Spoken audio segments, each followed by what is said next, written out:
வணக்கம். இலங்கை செய்திகளுடன் நான் ரோஷன். விரிவான செய்திகளுக்கு முன் தலைப்புச் செய்திகள். அனுருகுமார திசாநாயக்க வறியவர்களுக்கு தலா 10,000 ரூபாய் வழங்குவதான வெளியான தகவல்கள் குறித்து ஜனாதிபதி ஊடக பிரிவு விளக்கம். தேசிய மக்கள் சக்தி அரசாங்கம் விரைவில் மீண்டும் 2 அமைச்சர்களை மேலும் நியமிக்க உள்ளதாக அரசியல் வட்டாரங்களில் தகவல். ஐக்கிய நாடுகள் சபையின் மனித உரிமைகள் உயர் ஆணையாளர் வால்கர் டர்க் இலங்கைக்கு வருகை தர உள்ளதாக வெளியாகியுள்ள தகவல்கள். பழைய அரசாங்கங்களை போன்று இந்த அரசாங்கத்துடன் விளையாடுவதற்கு முயற்சிக்க வேண்டாம் என்று பிரதி தொழில் அமைச்சர் மஹிந்த ஜாசிங்க எச்சரிக்கை. தொடர்வது விரிவான செய்திகள். ஜனாதிபதி அனுருகுமார திசாநாயக்க வறியவர்களுக்கு தலா 10,000 வழங்குவதாக வெளியான தகவலுக்கு தொடர்புடைய விளக்கம் ஒன்று வெளியிடப்பட்டுள்ளது. ஜனாதிபதி ஊடக பிரிவு இது குறித்து விசாரணை செய்து உலக வங்கியுடன் இணைந்து ஜனாதிபதி இவ்விதமாக பணம் வழங்க உள்ளார் என்று சமூக ஊடகங்களில் பரவியுள்ள தகவல்கள் முற்றிலும் தவறானவை என்று தெரிவித்துள்ளது. இந்த செய்திகளில் எதுவும் உண்மை அடிப்படையற்றது என்றும் பொதுமக்களை தவறாக வழிநடத்தவும் அரசாங்கத்தை குழப்பத்தில் ஆழ்த்தவும் திட்டமிட்டு இப்படியான போலி பிரச்சாரங்கள் மேற்கொள்ளப்பட்டு வருகின்றன என்று ஜனாதிபதி ஊடக பிரிவு அறிவித்துள்ளது. மேலும் இந்த தொகையை பெற இணைய வழி பதிவு செய்யும் வகையில் சில இணைய இணைப்புகள் சமூக ஊடகங்களில் பகிரப்பட்டிருந்தாலும் அவை உண்மையானது அல்ல என்றும் எந்தவிதமான தெளிவான தகவல்களும் அந்த தகவல்களில் இல்லை என்றும் தெரிவிக்கப்பட்டுள்ளது.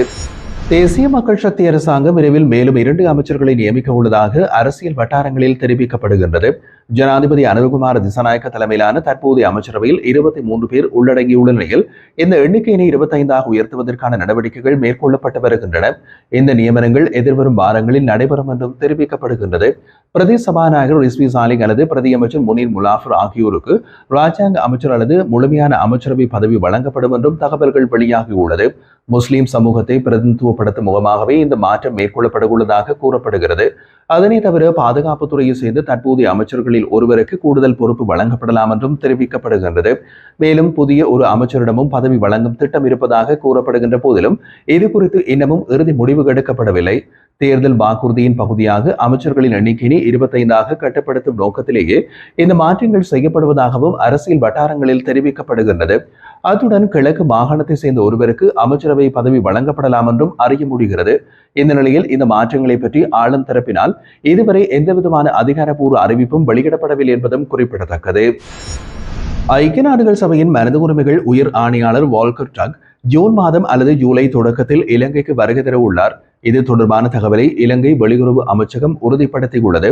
எனினும் இந்த விஜயத்திற்கான துல்லியமான திகதி இனமும் இறுதி செய்யப்படவில்லை. இதன் மூலம் கடந்த 9 ஆண்டுகளுக்கு பிறகு ஐநாவின் மனித உரிமைகள் ஆணையாளராக ஒருவர் இலங்கையை பார்வையிடுவதற்கான முதலாவது சந்தர்ப்பம் இதுவென்பதும் குறிப்பிடத்தக்கது. கடைசியாக 2016ஆம் ஆண்டு பிப்ரவரி மாதத்தில் ஜனாதிபதியாக மைத்ரிபால சிறிசேனவின் காலப்பகுதியில் ஜெய்த்லால் அல் ஹுசைன் இலங்கையை பார்வையிட்டிருந்தார். இந்த நிலையில் 2022 அக்டோபரில் தனது பதவியை ஏற்றுக்கொண்டு ஆஸ்திரிய நாட்டு பிரஜையான வால்கர் டர்க்கின் இந்த பயணம் முக்கியத்துவம் மிக்கதாகவும் பார்க்கப்படுகிறது.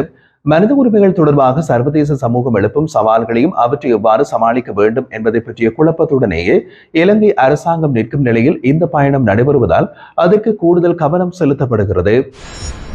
அனுர அரசாங்கத்திற்கு எதிராக சுமத்தப்பட்டுள்ள 323 சிவப்பு கொடி கொண்ட கொள்கலன்கள் விடுவிப்பு சம்பந்தமான விசாரணைகள் இன்னமும் முடிவுக்கு வரவில்லை என்று தெரிவிக்கப்பட்டுள்ளது.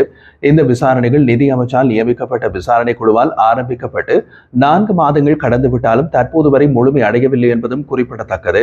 முன்னதாக கடந்த ஜனவரி மாதத்தில் சுங்க ஆய்வுகள் மேற்கொள்ளப்படாமலேயே கொழும்பு துறைமுகத்திலிருந்து இந்த 323 கொள்கலன்களும் விடுவிக்கப்பட்டதாக குற்றச்சாட்டுகள் முன்வைக்கப்பட்டன. இந்த நிலையில் விசாரணை குழு தனது அறிக்கையை விரைவில் சமர்ப்பிக்கும் என்று துறைமுகத்துறை பிரதி அமைச்சர் ஜனித்வான் கொடித்துவக்கு அறிவித்துள்ளார். இந்த விடுவிப்புக்கு பின்னால் துறைமுக அமைச்சர் விமல் ரத்நாயக்க சம்பந்தப்பட்டுள்ளதாக எதிர்க்கட்சியினர் குற்றம் சுமத்தி வருகின்றனர். ஆனால் எதிர்க்கட்சிக்கு பேசவுக்கும் வேறு விடயங்கள் இல்லாததால் இவ்வாறான குற்றச்சாட்டுகளை முன்வைக்கின்றார்கள் என்று அமைச்சர் கொடித்துவக்கு மறுப்பு தெரிவித்துள்ளார். பழைய அரசாங்கங்களை போன்று இந்த அரசாங்கத்துடன் விளையாடுவதற்கு முயற்சிக்க வேண்டாம் என்று உதய கமன்பில உள்ளிட்டவர்களுக்கு பிரதி தொழில் அமைச்சர் மஹிந்த ஜாசிங்க எச்சரிக்கை விடுப்பதாக தெரிவித்தார். அவர்கள் பேசும் ஒவ்வொரு வார்த்தைக்கும் தாமே பொறுப்பு ஏற்க வேண்டும் என்றும் அமைச்சர்கள் மீது குற்றச்சாட்டுகள் இருப்பின் அவை குற்றப்புலனாய்வு திணைக்களத்தின் முறைப்பாடாக பதியப்பட வேண்டும் என்றும் அவர் குறிப்பிட்டுள்ளார். கொழும்பில் ஊடகங்களுக்கு கருத்து வெளியிடும் போது அவர் இந்த கருத்தினை வெளியிட்டிருந்தார். 2015ஆம் ஆண்டு முதல் 2019ஆம் ஆண்டு வரையிலான காலத்தில் ரணில் மைத்திரி தலைமையிலான அரசாங்கம் திருடர்களை கைது செய்வதாக வாக்குறுதி அளித்து ஆட்சி அமைத்தது. ஆனால் இறுதியில் இருதரப்பும் ராஜபக்சர்களுடன் இணைந்தே யதார்த்தமாக இருந்தார்கள் என்றும் அவர் சுட்டிக்காட்டியுள்ளார். எதிர்க்கட்சிகள் எப்படியாவது விமர்சித்தாலும் தேசிய மக்கள் சக்தி அரசாங்கம் மக்களுக்கு வழங்கிய வாக்குறுதிகளை நிறைவேற்ற முயற்சிக்கிறது என்றும் அரசாங்கம் எந்த விதத்திலும் நீதித்துறையில் அரசியல் தலையீடு மேற்கொள்ளாதது என்றும் மஹிந்த ஜாசிங்க வலியுறுத்தியுள்ளார். தம் மீது ஊழல் குற்றச்சாட்டுகள் இருப்பவர்களே இப்போது அரசாங்கத்தை விமர்சிக்கின்றார்கள் என்றும் ஊழல்வாதிகள் தண்டிக்கப்பட வேண்டும் என்பதே மக்களின் எதிர்பார்ப்பு என்பதை அரசு உணர்ந்து செயல்படுவதாகவும் அவர் கூறினார். விமல் வீரவங்ச வெளியிட்ட பட்டியலில் உள்ளவர்களும் அதற்கு பிறகு உள்ளவர்களும் எதிர்காலத்தில் சட்டத்தின் முன் நிறுத்தப்படுவார்கள். அதற்கான தீர்மானம் நீதிமன்றத்தினால் எடுக்கப்படும் எனவும் அவர் தெரிவித்தார். புதிய கம்மன்பில உள்ளிட்ட அனைவரும் ரணில் விக்ரமசிங்கவுடன் இருந்த ஹல்லுலுவுக்கு நடந்ததை மறந்துவிடக் கூடாது என்றும் அந்த சம்பவத்தில் விசாரணையை தவிர்ப்பதற்காக இனம் தெரியாத நபர்கள் துப்பாக்கி பிரயோகம் செய்தார்கள் என்று நாடகம் அரங்கேற்கப்பட்டது என்றும் அவர் குறிப்பிட்டிருந்தார். வார்த்தை விளையாட்டுகள் மூலம் பிரச்சனைகளை மறைக்க முயற்சித்த ரணில் விக்ரமசிங்கவும் இறுதியில் விசாரணையை எதிர்கொண்டார் என்பதை நினைவில் கொள்ள வேண்டும் எனவும் இந்த அரசாங்கத்தோடு விளையாடும் நோக்கில் செயல்பட வேண்டாம் என்றும் மஹிந்த ஜாசிங்க எச்சரித்துள்ளார்.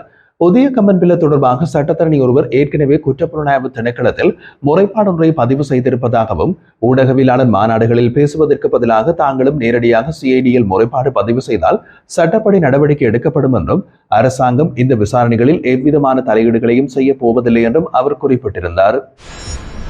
லஞ்ச ஊழலை தடுக்கும் சட்டத்தின் பணம் மட்டுமின்றி வழங்கப்படும் ஏதேனும் சலுகைகள், சிறப்புரிமைகள் மற்றும் பதவிகள் கூட குற்றமாக கருதப்படும் என்று ஐக்கிய மக்கள் சக்தியின் பாராளுமன்ற உறுப்பினர் அஜித் பி பெரேரா வலியுறுத்தியுள்ளார். கொழும்பில் நடைபெற்றிருந்த ஊடகவியலாளர் சந்திப்பொன்றின் போது கருத்து வெளியிட்ட அவர், அரசாங்கம் உள்ளூராட்சி மன்றங்களில் ஆட்சியின் நிலைநாட்டு முயற்சியில் அரசு பதவிகளை பரிந்துரை செய்வது போன்ற செயற்பாடுகள் நடைமுறையில் சட்டவிரோதம் எனவும் தெரிவித்தார். அவர் மேலும் கூறுகையில், உள்ளூராட்சி மன்ற தேர்தலில் அரசாங்கத்திற்கு இருந்த மக்கள் ஆதரவு முற்றாக குறைந்துவிட்டது. அரசாங்கம் சுமார் 23 லட்சம் வாக்குகளை இழந்துள்ளது. முந்தைய பொது தேர்தலில் பெற்று 60% ஆதரவு இந்த தேர்தலில் 43% வீழ்ச்சியடைந்துள்ளது. எனவே 50%க்கும் குறைவான வாக்குகளை பெற்று உள்ளூராட்சி மன்றங்களில் பெரும்பான்மையை பெற்றுள்ள தரப்புகளே ஆட்சி அமைக்க வேண்டும் என்பது ஜனநாயக ஒழுங்கு. மேலும் ஜூன் 2ஆம் தேதி புதிய உள்ளூராட்சி மன்றங்களின் பதவிக்காலம் தொடங்குகிறது என்றாலும் இதுவரை பதவி நியமனங்கள் தொடர்பான நிலைமைகள் தெளிவாகவில்லை. இந்த நிச்சயமற்ற சூழ்நிலையில் ஊழல் மற்றும் பேரம் பேசும் நடவடிக்கைகள் அதிகரித்து வருகின்றன. பெரும்பான்மை இல்லாத மன்றங்களில் ஆட்சி அமைக்க அரசாங்கம், சுயேட்சை உறுப்பினர்களும் அரசியல் கட்சிகளும் சேர்ந்து பேச்சுவார்த்தையில் ஈடுபட்டு வருகின்றது.